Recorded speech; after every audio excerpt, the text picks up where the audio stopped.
The first thing you have to do, of course, when you want to self-improve in any kind of area, is to recognize and realize what it is that you're wanting to improve.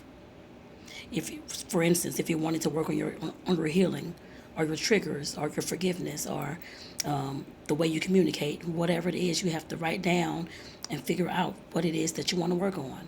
Then, of course, start working on that thing. What I've done when it's come to self improvement, when it came to my healing and my triggers and things like that, I started, of course, I love to write. I started journaling. Every time I got upset, every time I got angry, every time I got an attitude, every time I responded horribly, cursing, hollering, yelling, whatever it was, I wrote that down.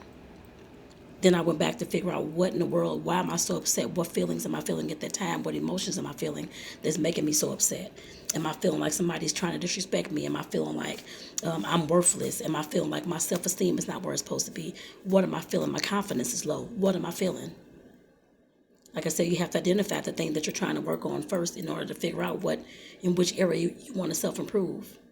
Then, of course, figure out what triggers, or for me, healing and triggers, what things within that I wanted to change, and what things I was responding to in a very negative and crazy way, I guess I put it that way. And then start working on those things, trying to figure out how to improve those things. If that means you want to take a pause, like I did, I took a pause break. Instead of getting so upset, flying off the handle, I started saying, please give me a little bit to of course, to calm down, to regroup. Then I'll come back and talk to you about this later. Because otherwise, I'm gonna just start talking, howling, yelling, cursing, throwing stuff. That was me back in my teens, in my early 20s.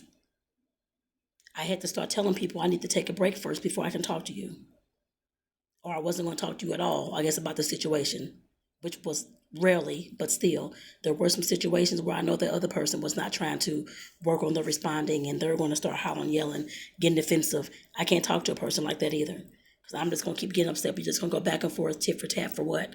Nothing's going to get solved. So like I said, I had to start figuring out ways to, of course, solve the issues that I was having, the things that I want to self-improve.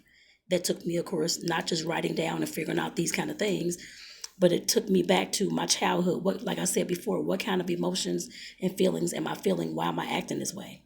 Where did this stuff come from? I had to start reading some books, self-help books, some self-improvement books, personal development books, listening to different people, Brian Tracy, John Maxwell, all these kind of different people, to figure out what is going on within my life, my body. Tony Robbins is another, Les Brown, Lisa Nichols, all those people, to figure out what the heck is going on within me. So those are the first several things that you can do to, of course, improve anything about yourself.